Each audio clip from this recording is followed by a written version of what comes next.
So in this video, I'll explain some ideas about the first homology group, H1X. Okay, so by a loop in X is just to map U, a path from path in X, from unit interval delta 1 to X with so U of E1 equals U of E0. Okay, so this is basically a path where the end point is the same as the beginning point, so it closes around into a loop. Okay, so so this implies, of course, that du will the definition of the of this algebraic boundary operator for one chains like this is just you get UE1 minus UE0. So that's going to be 0.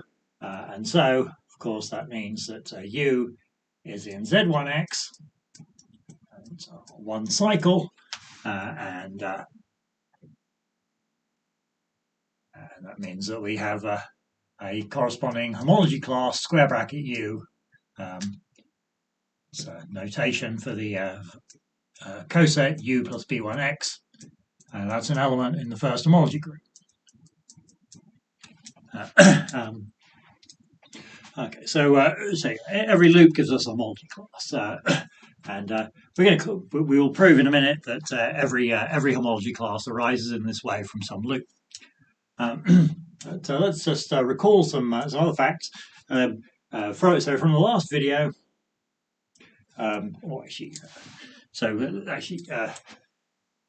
let's first say suppose X is path connected.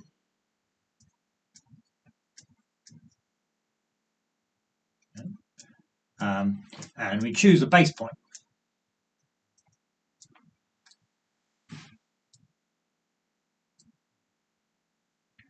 A and X. Okay, just you choose a choose a point in X that we're going to use as a kind of basis. Then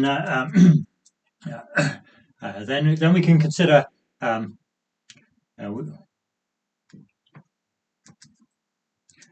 we can consider loops based at A.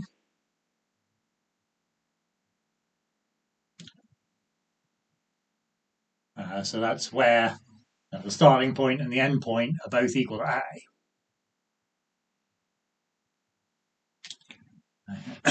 And the kind of point about this is that if we take two loops if you take two loops in general, then you can't join them together, right? You've got a loop that goes from A to A and a loop that goes from B to B. There's no immediate way to join them together. But so if you've got a loop from A to A and another loop from A to A, then you can do one followed by the other. That was called U star V. Okay, so we have CA is based at A.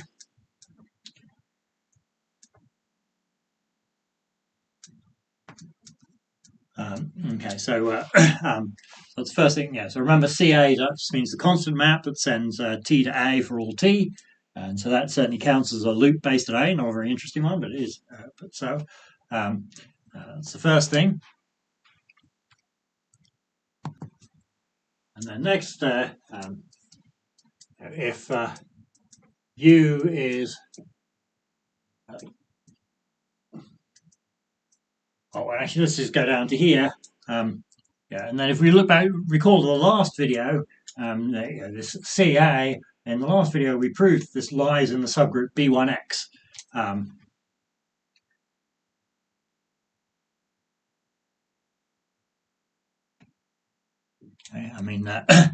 So we've got this CA is a constant map from delta 1 into X, but you could also consider the constant map from delta 2 into X.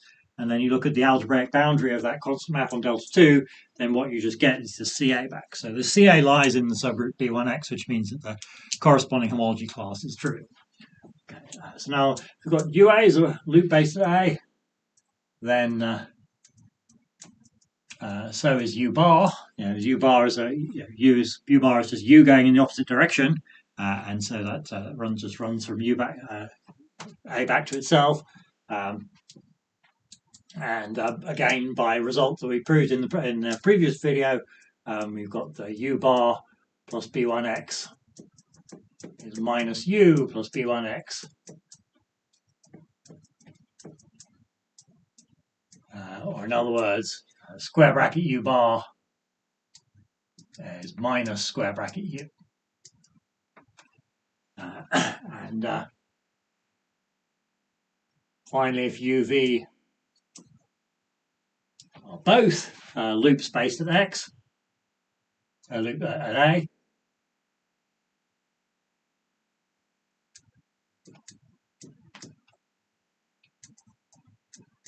then so is u star v. So u is u star v. Remember, that means you do u and then you double speed, then you do v at double speed. Okay, so you go from a to a to a. Okay, and again, from results in the last video, we know that square bracket u star v is square bracket u plus square bracket v. So now let's put L is the set of all possible classes we get for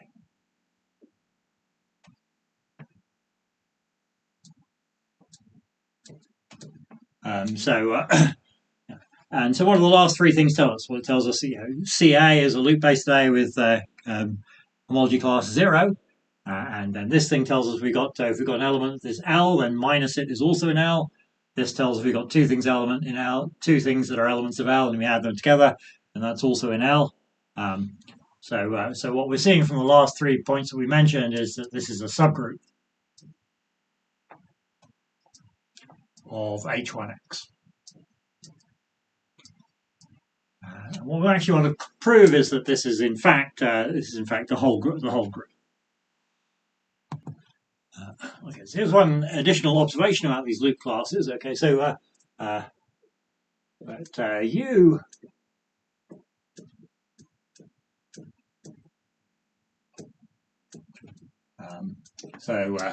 U be a loop based at some point B, and let P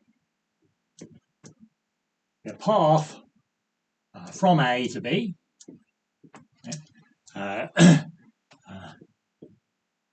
Okay, so then we can do P, that goes from A to B, and then we can do, because this was going from B to itself, so we can then do U, and then we can do P bar. Okay, so this is like, here's our A, here's our B, there's our path P here, and then on a U like this. So what we're doing here, we do P to go there, and then we go around U, and then we do P backwards. So let's say this is a loop based at A. Right? And so it goes, you see from this picture here, you do P, then U, then P backwards. That goes from A back to itself. From the results in the last lecture, we've got that P star U star P bar plus B1x is P plus U plus P bar plus B1x, which is the same as P plus U minus P plus B1x.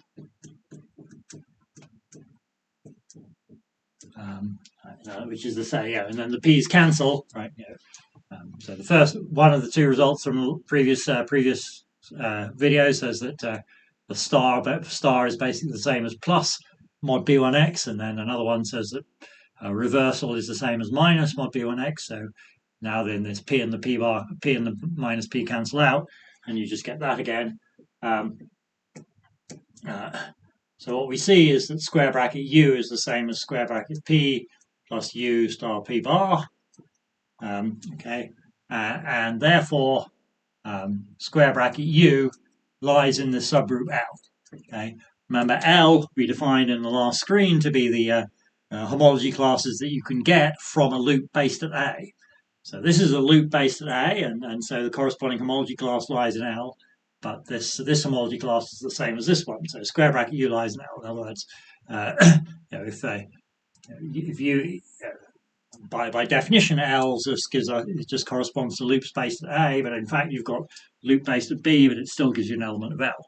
But now that did rely on the fact that we had a path P from A to B, and so we're assuming still X is path connected.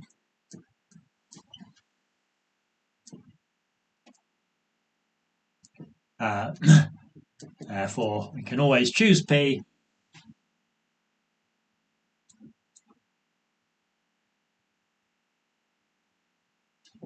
So all loops give elements of L.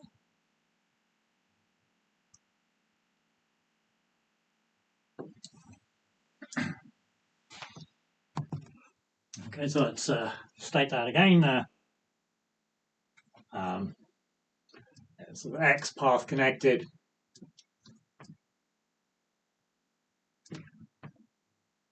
with base point A.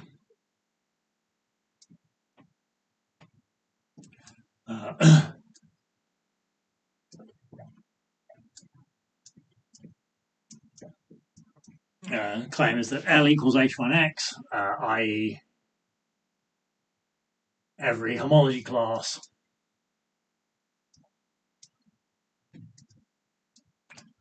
let's call it C in H1X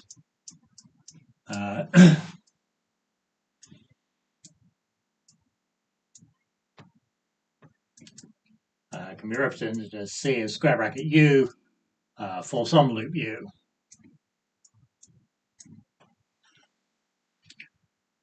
Based at X, based at A.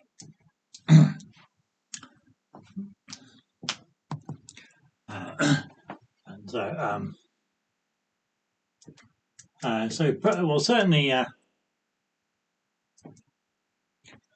C can be expressed as, say, M1V1 plus up to MRVR plus B1X for some integers MI and paths VI and it has to be a cycle. So boundary of M1V1 up to MRVR must be equal to 0. Now, so if MI, it could be that MI has to be as negative.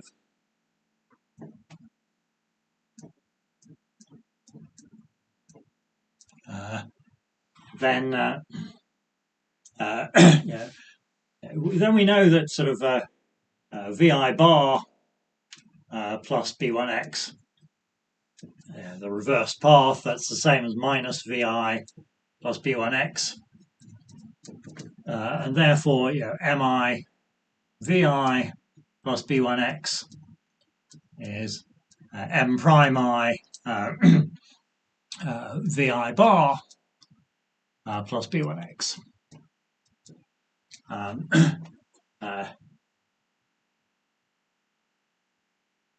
So over here we've just got positive coefficients. And then so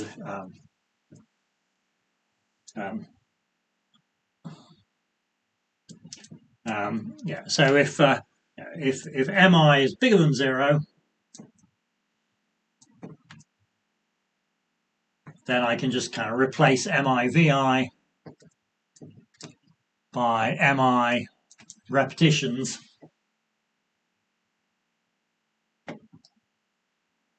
of VI. And if MI is less than 0, then I replace MI VI by this MI prime repetitions of VI bar. And so now we've got a sort of an expression in the form like this.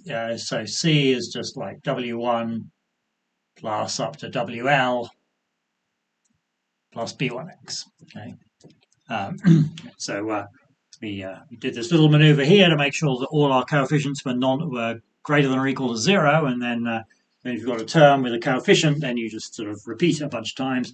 So yeah, so here we don't have any coefficients. The coefficients are all equal to 1. We've just got some list of paths like that.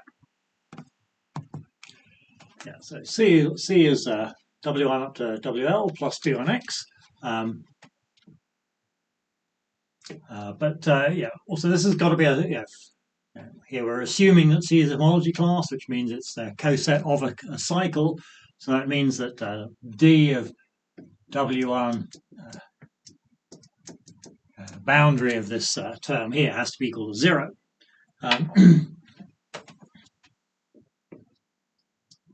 So think about this. Okay, so that means, what does that mean? W1 E1 minus W1 E 0.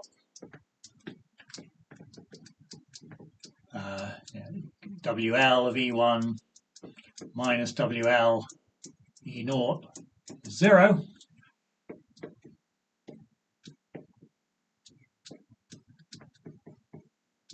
And so we just rearrange this slightly. If we look at all the endpoints here, so that's got to be the same as all the beginning points. So that was W1 up to WL of E0. So this is an equation in C0x. So how can this be, right? I mean, this is just a sum of L points, and it's equal to some formal sum of L other points. And the only way that can happen, just because this C0x is a free abelian group, the only way this can happen is if the terms on the right are the same as the terms on the left up to order. So that means that Wi of E1 is W sigma I of E0.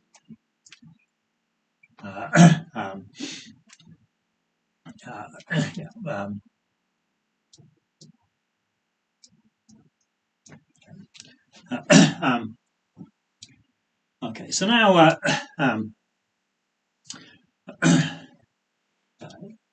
we can what we can do is, because we've got this kind of relation here. Okay, well, let's maybe do an example.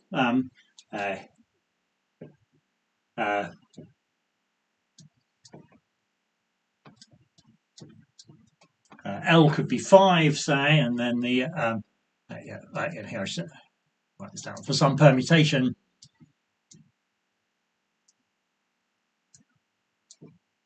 Okay, so some permutation sigma such that the endpoint of Wi is the beginning point of W sigma I, and then sigma could here be something like 1, 5, 2, 3, 4 in cycle type. So what does this mean? It means that if we do we do our W1 here, then the next one, so sigma of 1 is 5. That means that that has to join on to W5 going there, and then sigma of 5 is 2. So that means that this has to join on to W2. But then sigma 2 is 1, so that means that W2 has to chain right round to here. And then you've got this 3 and 4 here, so that means that if you do W3, then that must join on to the end of W4, and then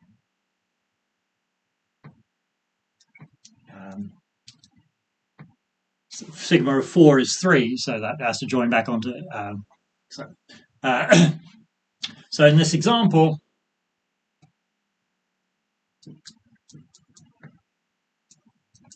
we find that our class C can now, so this is like you can write it as W1 plus W5 plus W2 plus W3 plus W4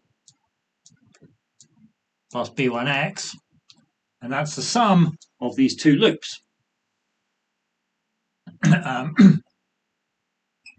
Okay, so yeah, this one is so this is the same as the W1 star W5 star W2 plus W3 star W4. Okay. And these are both in L. I mean, even though these aren't loops based at A, probably, we showed that any loop gives you a homology class in A, even if the base point of the loop is somewhere else. So these are both in L. And then we also showed that L was closed under addition. And so yeah, so at least in this particular instance, we see that this homology class actually lies in L as claimed, and I think I won't try and state it more formally. It's kind of clear that the same pattern can be done whatever the permutation is. You just have to split everything up into cycles. So that basically proves that L is all of H1x.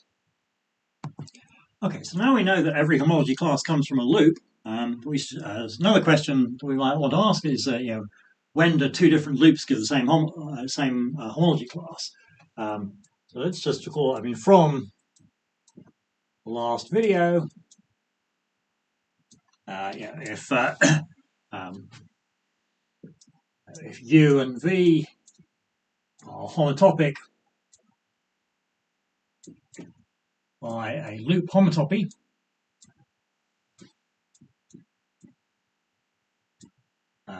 okay, so in other words, you can deform U to V, but keeping the loop closed at all times. Then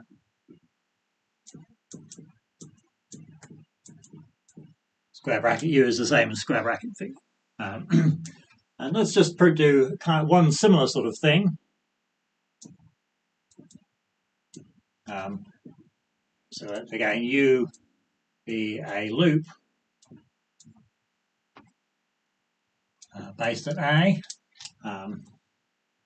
So filling in of U is going to be a map V, let's say, from delta 2 to X, which sort of is like this.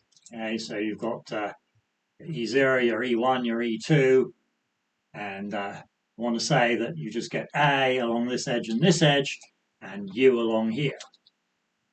So formally what we mean is that V composed with delta naught is, so remember, map delta naught, that gives you the edge that's opposite E0, which is this edge that I marked U here, so that we're saying that V composed with delta 0 is U, and V composed with delta 1 is V composed with delta 2 is constant.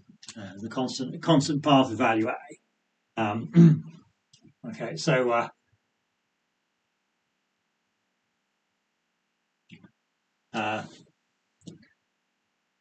so suppose we can do a filling in like this, then what do we conclude? And dV, just from these things here, so that's, well, it's V composed of delta naught minus V composed of delta 1 plus V composed of delta 2, which is U minus CA plus CA, which is U.